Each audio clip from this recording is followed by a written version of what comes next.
Shocking update వచ్చింది. Elimination సంబంధించి shocking మనకు కాదు, ఆ అమ్మాయికి.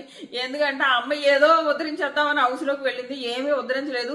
ఏవైతే బాండ్స్ అని తనూజ మీద పడిందో, తనూజ నానా మాటలు అన్నదో, నువ్వు బాండ్స్ పెట్టుకుని ఆడతావు అది ఇది అని తినకుండా సేమ్ అదే వేలో వెళ్ళిపోతూ మంట వరకునేమో డెమాన్ చుట్టూ తిరిగి ఇప్పుడేమో డైరెక్ట్ మాదిరి ఒళ్ళో కూర్చుని నువ్వు నాకు దూరం అయిపోతున్నావు అని గొడవ పడిన తర్వాత వెళ్ళి ఒళ్ళో కూడా కూర్చుంది. ఎందుకంటే తనూజ కూర్చుంటుంది కదా ఒళ్ళో, ఇప్పుడు తినేళ్ళు ఒళ్ళో కూర్చుంది. సో ఇక్కడ ఏదో తనూజని ఎలా అయితే పేంపర్ చేశారో రమ్యని కూడా అలా పేంపర్ చేయాలని కోరుకుంటుంది.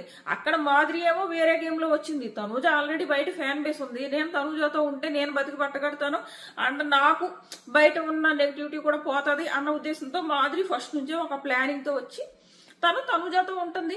ఆ ఎఫెక్షన్ మాత్రం రియల్ గానే చూపిస్తుంది, ఆ ఫుడ్ తినిపించడం అవన్నీ తినిపిస్తుంది. బట్ అదంతా కూడా తను ఒక ప్లానింగ్ తో వచ్చింది మాదిరి. ఇదే అర్థం కాక రమ్య నువ్వు నాకు దూరం అయిపోయావు అని చెప్పేసి ఎల్లు ఒళ్ళో కూర్చోడాలు. ఏ వ్యక్తినైతే బాండింగ్ అని హౌస్ లోకి రాగానే క్వశ్చన్ చేసిందో ఇప్పుడు ఆ వ్యక్తిని పేపరింగ్ చేస్తుంటే నచ్చక ఆమె మీద ఏవో చిట్టీలు రాసి ఆమె దగ్గర పెట్టడము, ఇలాంటి పనులన్నీ చేసింది తప్ప గేమ్ పెద్దగా ఆడింది ఏం లేదనమాట. సో తిన నుంచి బిగ్ బాస్ చాలా ఎక్కువ ఎక్స్పెక్ట్ చేశాడు. అంత ఎక్స్పెక్ట్ చేసినా గానీ తినేమి యాక్చువల్గా బూతులు తిట్టింది ఎవరు? వాళ్ళ అక్కో చెల్లో కదా, ఈ అమ్మాయి కాదు కదా. బట్ హౌస్ లోకి తీసుకున్నది ఈ అమ్మాయిని ఎందుకు తీసుకున్నారు? ఈమె రీల్స్ లో చాలా గ్లామరస్ గా కనిపించింది అండ్ తన రీల్స్ కూడా ఆ రకంగానే ఉంటాయి. మెయిన్ రీజన్ తన ఫిట్నెస్ కాదు, గడుగుడ్డు కాదు, ఇది ఈ మెయిన్ రీజన్ తో తను తీసుకున్నారు. బట్ హౌస్ లోకి వచ్చిన తర్వాత తన నుంచి వీళ్ళు ఎక్స్పెక్ట్ చేసిన కంటెంట్ ఏమీ రావట్లేదు అని అనిపించుండొచ్చు.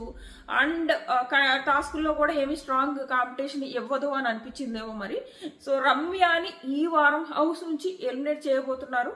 99.9% రమ్యనే హౌస్ లోంచి ఎలిమినేట్ అవ్వబోతుంది. యాక్చువల్ గా డేంజర్ జోన్ లో ఎవరెవరు ఉన్నారంటే రాము, సాయి, రమ్య వీళ్ళు ముగ్గురు ఉన్నారా.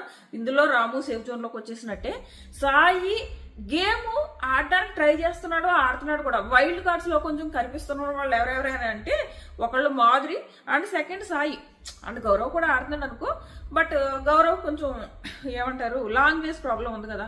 సో సాయి కొంచెం ఆడడానికి ట్రై చేస్తున్నాడు. సో ఛాన్స్ ఇద్దామని కూడా ఉండొచ్చు. ఓటింగ్ అయితే చాలా తక్కువ పడింది సాయికి అండ్ రమ్యకి. అంటే రాము వీళ్ళకంటే కొంచెం పైనుండి రాము సేవ్ అయ్యాడు.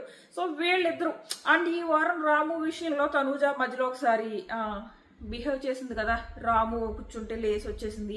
ఆ వీడియో బాగా వైరల్ అయింది.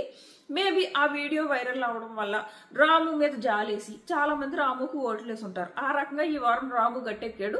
మిగిలిన ఇద్దరిలో సాయి అండ్ రమ్య వీళ్ళిద్దరిలో కూడా సాయిని హౌస్ లో ఉంచి రమ్యాని పంపేస్తారు. 99.9% ఇదే జరుగుతుంది. ప్రస్తుతం అయితే సోషల్ మీడియాలో వచ్చిన స్ట్రాంగ్ బజ్ అయితే ఇదే అనమాట. ఎలిమినేషన్ ఎప్పుడో ఈవినింగ్ 5:36 ఆ టైంకి అవుతుంది. మళ్ళీ ఎలిమినేషన్ అవగానే ఎవరు ఎలిమినేట్ అయ్యారు అన్నది ఇంకొకసారి అఫీషియల్ కన్ఫర్మేషన్ ఇస్తా. మీరైతే రమ్య సాయిల్లో మీ ఎలిమినేషన్ ఎవరు ఉండాలని అనుకుంటున్నారు? రమ్యనే ఉంటుందిలే. సో మన ఛానల్ సబ్స్క్రైబ్ చేసుకుని నోటిఫికేషన్ ఆన్ చేసుకోవడం మర్చిపోకండి. ఈ వీడియో అవగానే నెక్స్ట్ మిడ్ నైట్ టాక్స్ చాలా ఇంపార్టెంట్ వీడియో, ఇది అవగానే అప్లోడ్ చేస్తే మన ఛానల్ సబ్స్క్రైబ్ చేసుకుని నోటిఫికేషన్ ఆన్ చేసుకోవడం మర్చిపోకండి. Tata bye.